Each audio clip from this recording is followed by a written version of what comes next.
studies, and when PG&E issues a report on the results of those studies, PG&E's proposal there could, I guess, best be characterized as a half step in the right direction. Our board considered that very carefully and chose to endorse unanimously this stronger measure.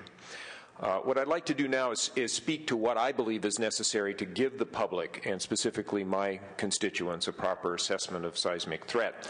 And as background, I would tell you I hold a PhD in geophysics with a specialty in seismology.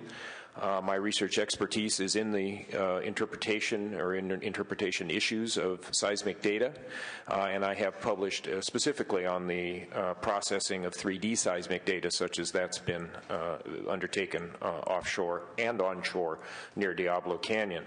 I've even done a bit of research on the question of seismic imaging of particular fault zones, which is indeed a very, very complex issue. These seismic studies are undoubtedly important. I think we all give that. But the independent peer review of those seismic studies is absolutely crucial. And Senator Blakesley this morning referenced disagreements with researchers who are actively involved in the seismic assessment right now. Some of these disagreements are a natural part of scientific inquiry. The peer review is absolutely essential to establishing the validity of any conclusion that comes out of those studies. That is the essence of the scientific method. I think that peer review also plays a role in peering into the dark closet of the unknowns. You referenced that in your opening or early in the proceedings today, and I'm not in the habit of quoting Donald Rumsfeld, but his unknown unknowns are the key issues that are before us right here. And we need to shine the light into that dark closet to understand what reasonable concerns might lie there. And I'll just give you an example of the issue. I'll take you back a little for just a minute on a technical question. PG&E and others today have spoken at length, and Professor sorry, I forgot the gentleman from UC Davis's name, spoke about the tectonics, and well known, I imagine to many school children even, that the San Andreas slides along in a lateral fashion. But I would refresh your memory over the last 40 years that more damage has been caused by earthquakes that occur with a very different mechanism. And you start in 1971 with Silmar, and you go to 1983 in Coalinga, 1987 at Whittier Narrows, and 1994 in Northridge. All of those earthquakes that caused loss of life and significant damage were caused by the opposite mechanism, a mechanism akin to the subduction zone earthquake in Japan. It is not a subduction zone. I'll point that out, but it is the compression of our coast that caused those very damaging earthquakes. That is the sort of unknown that we need to do a much better job of assessing in San Luis Obispo County in the vicinity of Diablo Canyon. The professor referenced the sort of, in a way, lightheartedly, the surprises that geology and the natural world can throw at us. But indeed, when you're dealing with a nuclear power plant, those concerns are very, very serious indeed to the folks who live nearby. In conclusion, it's my view that, and my constituents, that those who bear the risks of nuclear power plants in their local areas deserve a thorough, honest, unbiased, and understandable review of the seismic threat that is faced there. And for that to be successful, I believe we need to rebuild a considerable amount of public trust in the process. And our board has opined through this letter that the best way to start rebuilding that public trust is for PG&E to voluntarily suspend its relicensing activities before the NRC right now. I think also equally important is that independent review be carried out by trusted individuals. And I'm not talking just about technical experts. As I discussed this with Senator Blakesley over the past couple of weeks, I'll have to say that the model of independent review that popped into my mind was the panel that investigated the Challenger space shuttle disaster back in the 80s. There were great minds on that panel, including the renowned, now late physicist Richard Feynman. And it was through the interaction of good critical thinking as well as technical expertise that a greater understanding of that particular tragedy was gained. I would submit we need to convene an independent review with one big difference of the seismic safety threat that has one big difference to that was conducted for Challenger. And that is we need that independent review before the disaster rather than in the aftermath of the disaster. I thank you. Thank you very much. I'm Emily Resch. I'm the State Director of CalPERC, the California Public Interest Research Group. And I think I passed out our written testimony, which includes a number of questions that we believe you should continue to be asking of the Nuclear Regulatory Commission and state regulators, as well as a report we recently released just a few weeks ago on some of the close calls that nuclear power plants have experienced around the country. To summarize, I think it's going to be months, if not years, before we really do know all the lessons that we can learn from Japan. But there are a few lessons that jump out at me, even just a few weeks in. One is that nuclear power is inherently dangerous. Two, that we can't predict or control Mother Nature. Three, that even the best backup plans can fail. And four, that we should be taking, I think, just as strong a look at the integrity of where we keep our spent fuel as we do at the reactor core themselves. There were some really good questions asked today at this hearing, and Senator, I just want to echo what others have said, which is that I really appreciate that you've held this hearing and brought so many people in and have been so attentive throughout the day. There were a lot of questions raised early on that I have to agree with around seismic studies. It just makes sense that we actually do the three-dimensional seismic studies before we move forward with any relicensing efforts, that the public deserves to know that information. And I want to echo what Supervisor Gibson was saying about the independent peer review being extremely important. So I urge you and this body to be active on that particular issue. To make sure that, as a PUC, there's an issue before the PUC right now about whether or not ratepayers should be funding relicensing, and to us that's a no-brainer. We shouldn't be funding the relicensing efforts until we have those seismic studies. And then, even no matter what happens with the seismic studies, though, there is still this outstanding issue with what we do with spent fuel from nuclear reactors. This is not a new issue. This is an outstanding issue. Yucca Mountain is off the table. We opposed Yucca Mountain because we couldn't figure out how to safely transport nuclear fuel across our communities, much less there was also questions, of course, about Yucca Mountain itself and its integrity. But in the absence of that, we have the situation where we have spent fuel being stored in California communities. It's going to be dangerous for tens of thousands of years, and we are in earthquake country. So it would only be prudent to start looking at alternatives that don't have these dangerous risks. So, we heard the testimony from Southern California Edison and PG&E about what would happen if we didn't rely on these plants for energy anymore, and the need to be planning out for that scenario. And I think it's wise and prudent to direct the California Energy Commission, potentially in the Integrated Energy Policy Report, to be looking at all of those options. What would we need in terms of transmission? What would we need in terms of alternatives? Could we do it with renewables? Could we do it with more efficiency? Would we need more natural gas? What is the best scenario, and how quickly could we make that happen? Because otherwise we're just operating in a scenario in which there could actually be an accident and we just wouldn't even be prepared. So particularly because of the spent fuel issue, we're supportive of retiring the plants as soon as that's possible. But I'll also encourage you to stay focused on the seismic studies in the short term, because that's a real need. Well, thank you all very much.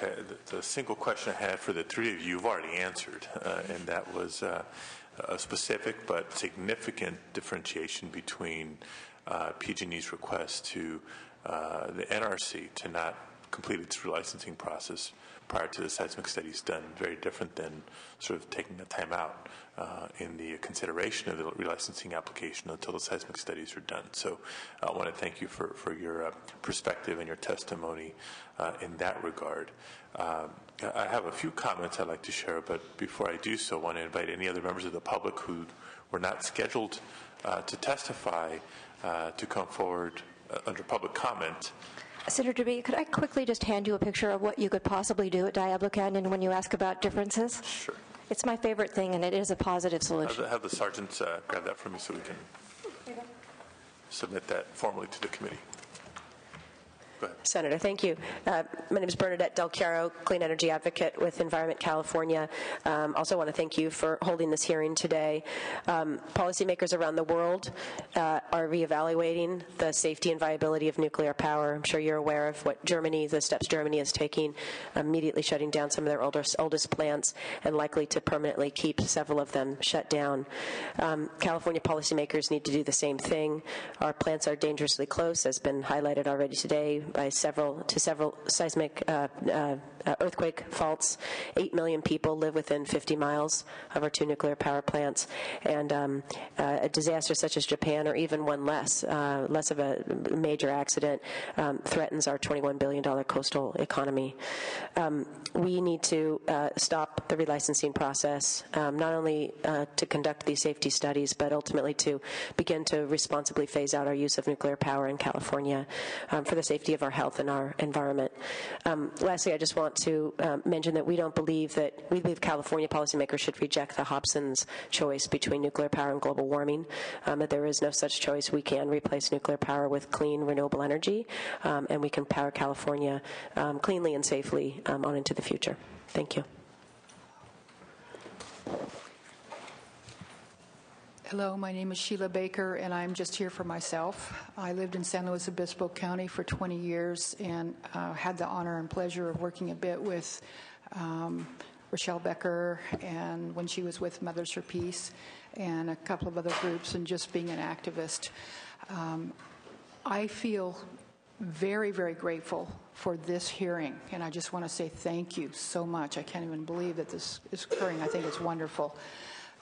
I just want to say that I've known of SMUD's efforts and their wonderful closing down of Rancho Seco, and I thought it was fantastic, the process that they went through. I don't think it's mission impossible to shut down nuclear power plants in California. This is an industry that started basically in 1945 with the atomic bomb. And if you've ever seen an Original Life magazine article and followed it from the time of the dropping of the bomb to the discovery of, oh wow, we've got something here. And that makes it an old industry. In my opinion, there is nothing new and nothing clear about nuclear energy. It's old, it's dirty. It has a dirty cycle from the uranium mining to the spent fuel rods. In closing down plants, yes, there is a process. I was extremely happy to hear Mr. Shetler's response on some of the questions of, okay, what did you do and how did you do it, and his advice that, well, you keep good people around, and I think that's so great. So they did a very, very wonderful, amazing thing. I think that we will see in California that, yes, we can rely on renewable energy, and we will be so blessed by doing it. And I think that this generation, this 21st century, second decade individuals that are being born right now should not have to be strapped with the problems of nuke energy. Thank you so much. My name is Megan Matson. Thank you for holding this hearing today. I worked as field director on the No on Prop 16 campaign last year. Also played a leadership role in Marin's campaign to launch community choice aggregation in Marin County. One of its earliest pieces of business was to adopt a policy against the purchase of nuclear power. I only bring this point up to illustrate that I have experienced the real brunt of PG&E's political impact, but I have also learned in the past year when they say that something can't be done, it's too complicated, it's too costly, it's too risky, it can be done. It can be figured out.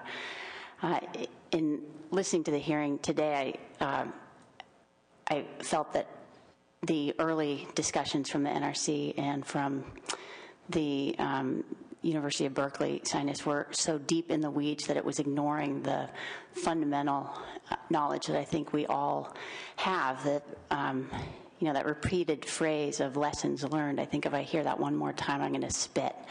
We have learned this lesson over and over. We have the data from Chernobyl. It was not 43 deaths. It was not 4,000 deaths.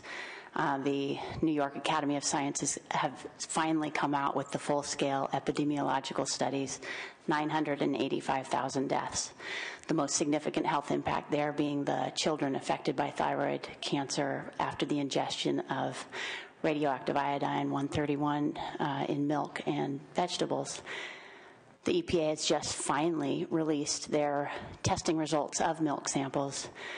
3 locations, the radioactive iodine levels are 3 times the EPA's own levels, 9 times safe levels in Hawaii. And of course, there's the problem of those safe levels, presuming that there's a threshold dose below which radioactive ingestion is safe, and it's proven again and again. That is not the case.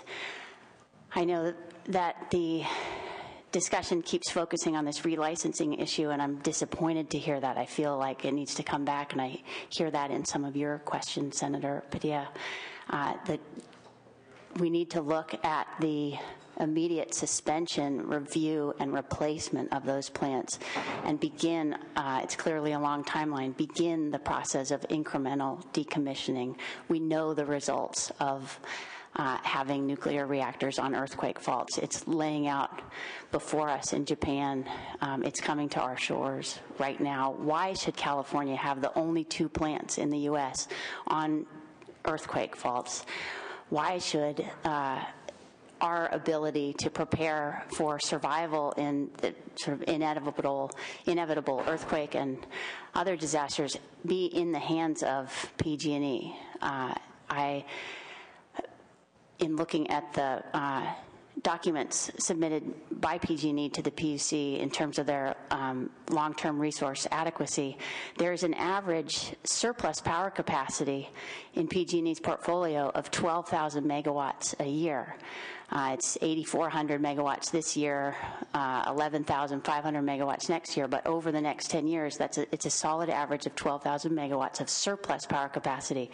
Of course, they're required to have the 115% of peak capacity. They're up more in the 163 to 176%. I know that it is more complicated than that. Those are peak power plants. We have transmission issues and emissions issues. But I will close this comment and thank you for your patience by saying that when it comes up again and again that the renewable power is not there, the supply is not ready to meet this kind of demand. In a small example, Marin was able to go out with a 40 megawatt RFP. They're reviewing a short list of suppliers that came back with 633 megawatts of all new generation capacity. These were top qualifying bidders. A similar experience was had by San Joaquin's community choice aggregation, where they had, I believe, 1,100 megawatts. The willingness of the market to replace these plants that have no place on our shores, no place on our earthquake fault zones, is there. And I thank you so much for your time and your attention to decommissioning, not this relicensing discussion. Thank you so much. Thank you very much. Any other members wishing to testify under public comment? Seeing none, let me congratulate all of us, including staff here to my right, for their patience throughout this day. It's been a lengthy conversation, but a very, very substantive one. As I reflect on the agenda and all the testimony we heard today, I'm reminded that there's very few issues that really weave together multiple and overlapping policy challenges for the state, quite like this one. And not just the bundling of issues, but with an added urgency given safety and the unpredictability that has literally rocked Japan. When we talk about, it's one thing to talk about out-year decommissioning and what that process would look like from a fiscal impact standpoint to a planning and procurement standpoint, but that's not what Japan is dealing with. They didn't have that luxury. From one day to the next, their electricity grid was literally turned upside down. And for the sake of recovery, for the sake of economic recovery, what does that mean? The fact that we don't model for the true worst-case scenario was one of the shockers for me. But whether you don't have the time or you do have the time, we all have to be mindful, whether you're an opponent or a proponent or just an interested party when it comes to nuclear power, that the replacement power side, forget the cost for a second, won't just happen either. In the ideal world, it could and should be all renewable. But that's to simply say that and smile and feel good, I think would minimize the true challenge that we have when it comes to permitting of renewable energy sources in California and near California borders. The permitting, the environmental review involved with even the approval for renewable projects, let alone the transmission distribution infrastructure that would be required. That doesn't happen overnight. Again, because of conversations like this, I think there's a renewed sense of urgency to try to find those answers. I think there's still some technology solutions that I'm praying are part of our near-term future, not our long-term future. Things like advances in storage technology and further deployment of smart grid. Wind power is great. Solar power is great.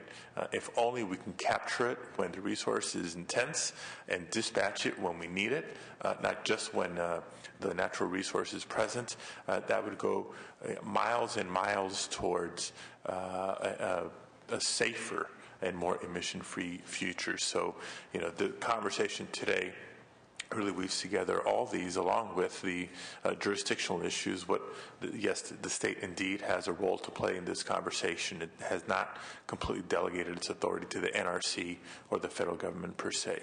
But the NRC and the federal government does play their role too. So it's incumbent upon us to work with our congressional counterparts, not just in the House, but in the Senate. I know Senator Boxers and Feinstein are actively engaged here. They physically visited both nuclear power plants in recent weeks and are part of the conversation with NRC and the White House. So all hands are on deck here, and it's something that we need to continue to discuss and monitor closely.